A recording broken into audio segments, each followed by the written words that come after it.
Vous êtes à The Ozili Podcast en présence de notre conseiller, Monsieur Charles Blé, et notre invité spécial, Christian Lopez. Et aujourd'hui, nous échangerons sur la motivation, le wake-up, j'ai envie de dire. Avec notre invité, c'est tout un parcours, toute une histoire, un vécu, âme sensible, s'abstenir. Monsieur Lopez, bonsoir. Bonsoir. Bienvenue à The Ozili Podcast. Je suis contente de vous avoir. Enfin, nous y sommes. Qui êtes-vous? Je suis Monsieur Zori Christian Lopez, à l'état civil. Je suis un jeune Ivoirien, marié. Ça fait 11 ans que je suis marié maintenant. Waouh. Ouais. Et je suis père d'un enfant. Voilà. Père d'un enfant, ouais. Marié. Oui. Et bien entendu, on a hâte d'entendre votre histoire. Ce pourquoi vous êtes là justement sur ce plateau de Ozili Podcast. Est-ce que vous pouvez nous donner un peu votre parcours, nous raconter votre vécu? D'accord. Je pense que raconter mon vécu serait un peu long, mais bon, je vais essayer de... On a tout le temps, on a quand même une heure. D'accord, ok. Quand même, ouais. D'accord. Donc comme je disais tantôt, je suis un jeune Ivoirien, mais vous savez qu'en Côte d'Ivoire, on a plus de 60 ethnies. Donc, je suis Dida de Lakota, président de Baïri. Donc, je profite de cette occasion pour saluer tous mes parents de Baïri. Salutations. Et voilà que je suis né dans une famille polygame. Mon père avait 2 femmes. Et bon, ils ne sont plus aujourd'hui, hein, donc je parle à leur mémoire déjà. Et j'ai grandi dans une famille vraiment aimante. Les 2 épouses m'ont beaucoup aimé. Chacune d'elles a donné son amour qu'elle pouvait et tout. Et après ça, j'ai rencontré beaucoup de difficultés. Un jour, bon, comme tout jeune hein, de mon âge, on joue au foot, ça et là et tout ça. Et après un match de football, j'ai eu un choc. D'accord. Et j'ai eu un bouton qui a commencé à pousser au niveau de mon majeur. Voilà. Je montre ce doigt parce que l'autre, j'ai été amputé. Oui. Donc j'ai eu un choc là. Et on a essayé en africain, on a essayé de faire la médecine traditionnelle et tout ce qui va avec. Mais j'ai constaté que le bouton grandissait au fur des mois, au fur des années, ça grandissait, au point que ça m'empêchait de mettre la main dans la poche. Alors, ce que j'ai fait, je suis allé voir un médecin. Et quand je l'ai vu, il m'a ausculté, il a regardé, il a dit, bon, tu envoies un peu d'argent, on va te l'enlever. Carrément, direct. Ouais, et Dieu va te l'enlever. Mais c'est ce que j'ai fait. Et c'est comme ça qu'on a fait la première intervention chirurgicale. Et ils me l'ont enlevé. Et un trimestre plus tard, c'est revenu de plus belle.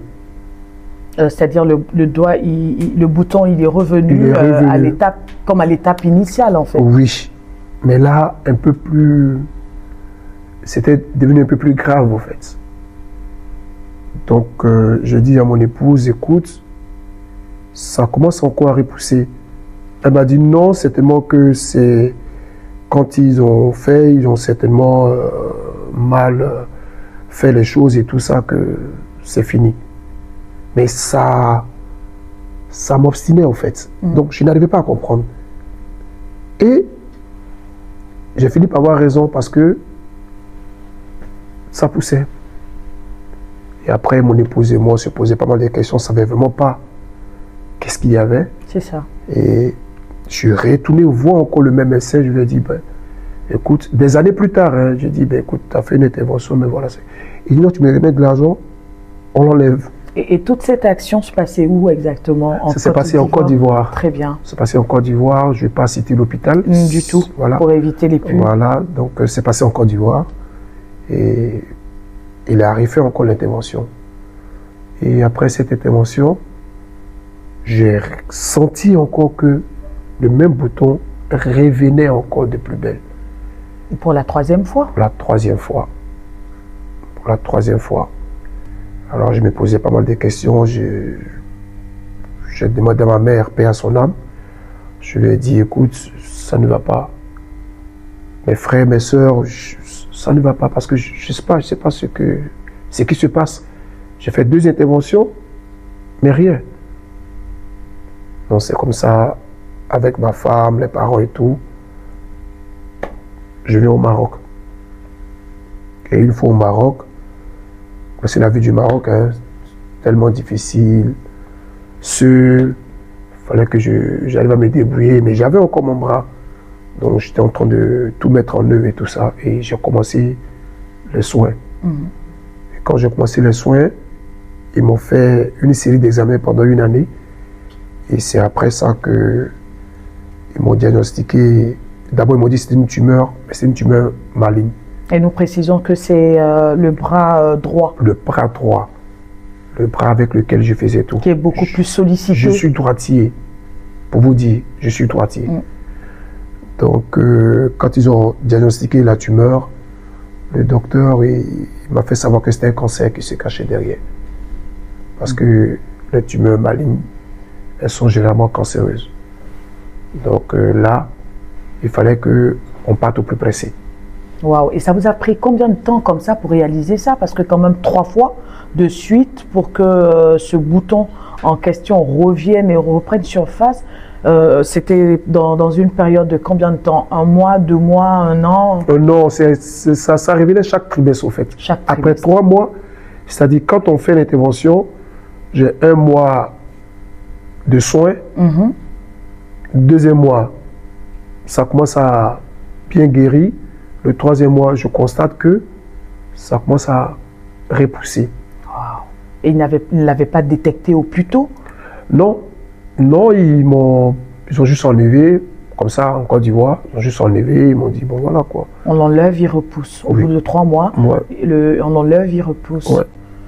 Alors donc, il fallait aller plus loin. Donc le cancer est détecté et par la suite? Et par la suite, comme j'ai dit, je débarque ici, j'arrive et puis bon, le docteur me dit que c'est un cancer. Alors il fallait maintenant paraître au plus pressé parce qu'il m'a fait savoir comme ça que je peux passer de vie à trépas. Parce que les cellules cancéreuses pourraient remonter se répandre dans le corps. Se répandre dans le corps et tout ça. Donc après l'examen, j'ai dit bon ok, il n'y a pas de souci. Et c'est en décembre 2023, pour moi, ça allait être encore une intervention chirurgicale où on m'enlevait encore le bouton là, on me l'enlevait et puis bon voilà, c'était fini pour moi, c'était ça. C'est à ça que je m'attendais. Point de vue psychologique, je m'étais préparé à ça. Encore je m'étais préparé à faire une dernière intervention. Comme je me suis dit que je suis avec des spécialistes, je ne suis pas en train de dire que l'autre n'est pas un spécialiste, mais je dis ici, je me dis, bon, vu que je me suis déplacé ici, ça va être encore plus... La situation serait meilleure. Voilà, tout à fait. Tout à fait. Et surtout que j'ai fait 1 an en train de faire des examens, en train de faire des recherches sur ce mal-là. 1 an. Wow. 1 an en train de me balader, 1 an en train de faire des examens sur des examens. Donc en décembre 2023, le diagnostic tombe et je vais en traumatologie et c'est un professeur qui me reçoit. Nous étions en décembre dans cette période-là. Et puis il me fait savoir, il me reçoit un matin, là comme ça, hein, et il me dit comme ça qu'on doit amputer le bras droit. Waouh! En plein hiver, c'était... Comment vous vous êtes senti tout de suite, le choc? C'était un choc. Même quand j'en parle actuellement, j'ai encore des... Je le vois encore en face de moi en train de me parler. Il m'a dit non, on doit amputer le bras. Mais je suis resté sans mots. Et après, quand j'ai repris mes sens, je lui ai demandé, mais pourquoi vous voulez qu'on m'ampute le bras? Il dit non, parce que les métastases de ce cancer-là iront droit au niveau de ta cage thoracique. Et ça peut t'emporter. Donc, nous, c'est la seule solution qu'on a. C'est la seule solution qu'on t'offre. Il y avait urgence. Il fallait le faire. Mais j'ai refusé. Vous savez pourquoi j'ai refusé? Pourquoi? Parce que je vis avec un autre handicap. Mon premier handicap avec lequel je vis, c'est que je vis avec un seul rein. D'accord. Je vis avec un seul rein. Ils m'ont fait une ablation du rein droit. J'étais encore plus jeune. Et je suis allé un jour à l'hôpital et le docteur que j'ai trouvé m'a dit que si j'avais poussé un peu loin, on ne m'aurait pas enlevé le rein. Donc Alors, ça semblait être une erreur médicale? Alors ça m'a marqué. Ça fait que j'ai voulu me battre d'abord avant d'accepter ce qui devait arriver. Vous me suivez? Donc, ce qui a fait que j'ai refusé. Et le docteur m'a dit, bon d'accord, si tu refuses, il n'y a pas de souci, mais on ne te donne pas l'année 2024. C'est-à-dire que si tu refuses, tu ne finiras pas l'année 2024. Donc, je suis allé faire une contre-expertise. Je suis allé à Rabat, voir un docteur. Quand il a vu le dossier, il m'a dit, c'est la seule solution. Il faut qu'on t'ampute le bras. Je suis reparti ici dans un quartier, j'ai vu un spécialiste. C'était pareil. Il m'a dit, il faut qu'on t'ampute le bras. Donc vous avez pris en fait un deuxième avis? 3 avis même différents. Même 3 avis, ce qui est recommandé effectivement quand on a un mal. 3 avis. 3 avis, oui. Et le 3e avis était confirmé? Oui, après avoir fait une biopsie, vous m'excusez, m'excusez si... Oui. Ouais. Après avoir fait une biopsie, et ils m'ont dit que c'était la seule solution. C'est confirmé. Voilà. Il faut vous faire amputer. Sinon, j'allais perdre la vie. Donc, j'ai fini par accepter. En mars 2024, j'ai fini par accepter. Et en avril, on m'a fait faire encore 2 examens. Oui. Et en mai, je passe dans la salle d'opération pour qu'on puisse m'amputer le bras. Donc, aujourd'hui, comme pour le constater, je suis là. Et je rends grâce à Dieu parce que Dieu y est pour beaucoup. Oui. Il y est pour beaucoup dans tout ce que j'ai traversé pendant cette période-là. Imaginez-vous loin de mon épouse, loin de mes frères et sœurs, loin de mon fils.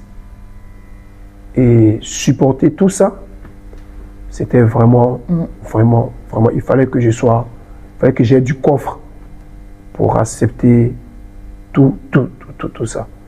Et je vous ai dit tantôt que je vivais avec un seul rein. Oui. Voilà. C'était ça aussi.